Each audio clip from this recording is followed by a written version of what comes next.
Estamos de volta, esperando encontrar tudo bem, e nós estamos aqui no nosso módulo bônus, porque você adquiriu o nosso curso completo e por isso merece este regalo e esse agrado. E a nossa aula de número 2, que eu chamei de República e Democracia e Origens e Conceitos, né? Por que a democracia e a república são tão desejadas? Para que a gente também possa compreender o porquê, a gente precisa entender o que elas significam. E eu quero também, e não vou deixar de falar um pouco sobre essa nossa tão jovem democracia brasileira. Então é essa a aula número 2 do bônus. Lembrando que nós tivemos ao longo da história do Brasil apenas tão somente 2 períodos de democracia. No primeiro deles, nós experimentamos 18 anos de regime democrático. Foi o período que foi de 1946 até 1961. E neste período foram eleitos presidentes da República, com o voto das mulheres, inclusive, 4 presidentes: Eurico Gaspar Dutra, Getúlio Vargas, Juscelino Kubitschek e Jânio Quadros. Este primeiro período de democracia na história do Brasil foi um período muito curto, não é? E o segundo período de democracia na história brasileira é exatamente o período que nós estamos experimentando, que começou em 1990. A eleição foi em 1989, mas o presidente eleito democraticamente tomou posse em 1990, foi Fernando Collor de Mello. Esse governo vai durar até 1995, embora Collor tenha sofrido impeachment, e vai ser substituído pelo seu vice-presidente. Houve até um debate se o vice deveria assumir ou se o Congresso Nacional é quem deveria escolher o próximo presidente, e optou-se que iria se respeitar, não é, a hierarquia e o papel institucional do vice. Então ele tomou posse e concluiu o mandato e fez a transição para o próximo governo e acabou elegendo o seu ministro da Fazenda, Fernando Henrique Cardoso, que governou por 2 mandatos e não conseguiu eleger o seu sucessor. O candidato da oposição é que acabou sendo eleito, Luiz Inácio Lula da Silva, pela primeira vez um operário, um trabalhador que teve carteira de trabalho assinado, assumia o cargo mais alto da República, acabou se reelegendo, governou também por 2 mandatos e ainda elegeu a sua sucessora, que tinha sido sua ministra da Casa Civil. Pela primeira vez, uma mulher ocupa o cargo mais alto da República. Ela conclui o seu primeiro mandato muito bem avaliada, é reeleita, mas desde da conclusão do seu primeiro mandato e do resultado da eleição, aqueles que vinham perdendo a eleição sistematicamente desde FHC e que hoje estariam no espectro político mais à direita da sociedade brasileira, quando receberam o resultado da eleição, já anunciaram que Dilma tomaria posse, mas não governaria. Então, já naquela data, houve uma intensa articulação política que acabou culminando no seu processo de impeachment, embora ela não tenha praticado nenhum crime de responsabilidade, embora ela não tenha cometido nenhum ato de corrupção, mas ela foi impeachmentada e o seu vice-presidente conclui o mandato e conduz a eleição seguinte e acaba sendo eleito dizendo que não representava o sistema, um cidadão que tinha sido deputado federal por mais de 1 década, aliás, 2 décadas, sem nunca ter sido capaz de apresentar nenhum projeto de lei, e ele, democraticamente eleito e empossado, democraticamente, embora passe todo o seu mandato ameaçando as instituições da República e que dão sustentação à democracia, embora hoje se saiba que ele, por mais de uma ocasião, articulou e participou da elaboração de um golpe de Estado, mas ao fim e ao cabo, ao final do seu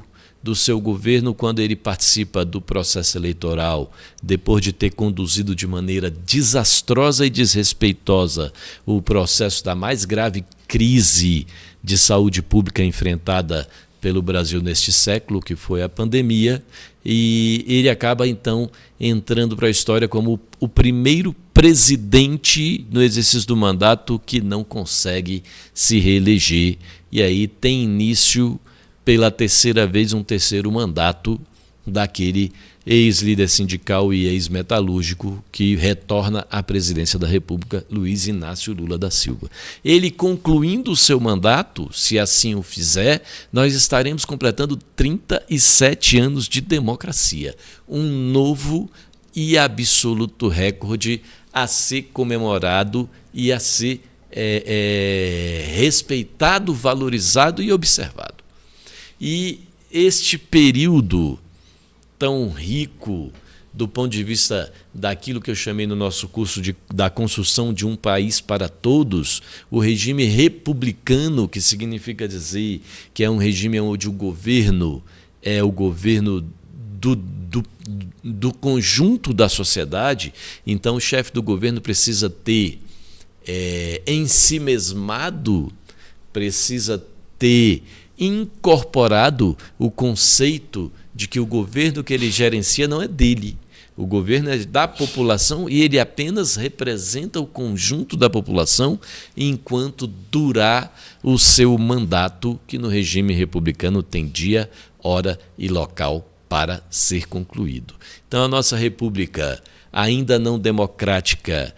começou com a República Velha, que vai até 1930, passou por um período de transição da ruptura da oligarquia cafeeira para as outras oligarquias do resto do Brasil durante a era Vargas, quando é alterado o perfil do conjunto da população brasileira e o Brasil deixa de ser uma nação meramente rural e começa a se urbanizar. Ao final da era Vargas, nós já tínhamos 63%, quase 65% da população concentrada nas áreas urbanas. Então, por mais polêmico que tenha sido a figura política de Getúlio Vargas, é impossível ser indiferente a Vargas. Ou você ama ou você odeia, mas não dá para ser indiferente a Vargas. E há que se reconhecer que existem, do ponto de vista, inclusive, do perfil socioeconômico brasileiro, dois Brasis, um antes e um depois de Vargas. A gente tem o nosso primeiro período democrático, os historiadores, alguns chamam de período populista, eu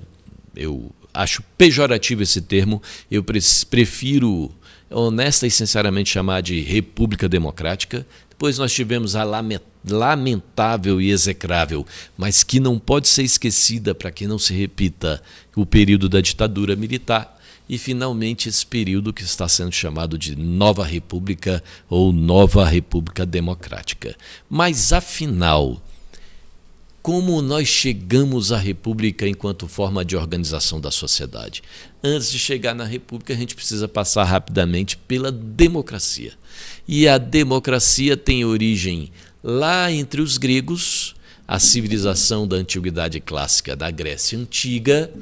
É exatamente entre os gregos que vai evoluir. Os gregos não tinham uma unidade política, nunca houve uma nação grega, mas uma civilização com várias cidades-estados, e uma dessas cidades vai evoluir para uma forma de governo onde os cidadãos reunidos nas praças públicas, que eles chamavam de ágoras, eles participavam diretamente nas decisões que o Estado haveria de tomar nas grandes ou nas pequenas questões da rotina da cidade. Foi a isso que eles chamavam de democracia, que é o governo de todos, o poder de todos. Mas naquele momento a democracia grega, que eles chamavam de todos, era apenas para os homens adultos e nascidos na cidade de Atenas. Então não podia ser mulher, não podia ser escravo, não podia ser estrangeiro. Ainda assim, embora só atingisse cerca de 15 a 20% da população de Atenas, ainda assim é imensa e enormemente mais avançado do que o que existia até agora, que era o regime monárquico ou diárquico ou aristocrático. Então a democracia é uma evolução na organização política da sociedade humana, né? E ela vem receber um bônus, um adendo, um plus na Roma antiga, quando se substitui o regime monárquico, onde todos os poderes ficavam ali concentrados nas mãos do rei, por um regime onde o poder será do povo, o poder é público, e aí se estabelece pela primeira vez a divisão dos poderes, antes concentrados em apenas uma figura pública, agora a divisão dos poderes em três, a saber, o poder executivo, o poder legislativo e o poder judiciário. Todos esses poderes em Roma sofriam forte influência do Senado romano e todos eles tinham, em sua grande maioria, membros dos patrícios, as classes mais abastadas e mais favorecidas, mas também é uma considerável evolução da forma de governo se comparado com os outros modelos que haviam até então. A gente passa durante toda a Idade Média, depois da queda do mundo romano, a gente passa por um período de absolutismo, não é? A organização política é como se houvesse uma retração, caminhado para trás durante a Idade Média, mas com a decadência do modo feudal de produção e a formação das monarquias nacionais, surge exatamente o absolutismo monárquico, e a partir da Revolução Francesa esse absolutismo ele vai ser modernizado até incorporar ideias iluministas que voltam a defender a divisão do Estado em três poderes, e a gente chega na democracia do mundo contemporâneo, que acaba se expandindo pelo mundo ocidental, já estando consolidado, não é, nas grandes potências ocidentais, e ainda em processo de consolidação na nossa vizinhança aqui na América Latina, e conosco, inclusive, eu já chamei a atenção para o quão moça, menina e jovem é a nossa democracia e o risco de ruptura democrática. Eu estou gravando este vídeo no ano de 2024, não sei exatamente em que ano você vai ter acesso a ele, mas em 2024, enquanto eu gravava, nós tomamos conhecimento de uma série de riscos que, na prática, nós corremos de ter uma ruptura democrática e de ter retirada a democracia da nossa organização política, né? Quais são os atuais desafios da democracia? O mundo inteiro experimenta agora o ressurgimento, o renascimento da extrema-direita pelo mundo afora, o tal do fascismo, a cadela do fascismo está sempre no cio, e esse recrudescimento, esse fortalecimento do fascismo é uma demonstração clara de que o modo de produção capitalista ele está em crise e em processo de esgarçamento, de esgotamento. Isso criou um fosso ainda maior de desigualdade social, populações pobres cada vez mais numerosas e com menos recursos e menos condições de ter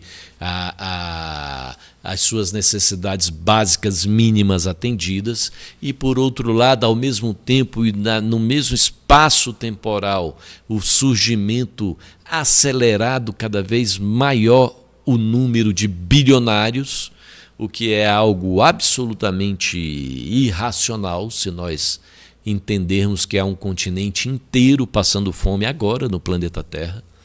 É algo que simplesmente não torna razoável a existência de bilionários enquanto nós temos um continente inteiro de famélicos. Mas isso é um desafio para a democracia atual. E somado a esses dois fatores, o fenômeno propiciado e proporcionado pelas redes sociais, pela modernidade nos meios de comunicação, que é o fenômeno das fake news. As fake news que promovem a desinformação, mais do que representarem liberdade ou direito de igualdade ou liberdade de expressão, eles representam a manipulação de narrativas para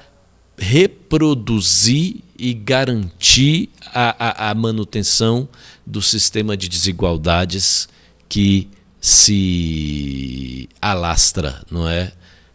tão velozmente em tempo real. À medida que você submete o processo democrático a uma enxurrada de informações falsas que vão desinformar e desqualificar o processo de formação de opinião e de tomada de decisões do processo democrático, é claro que não há outra solução que não concordar, infelizmente, que as fake news são sim um grande desafio, o combate às fake news, porque representam uma grande ameaça à democracia, não só no Brasil, mas como em todo o mundo.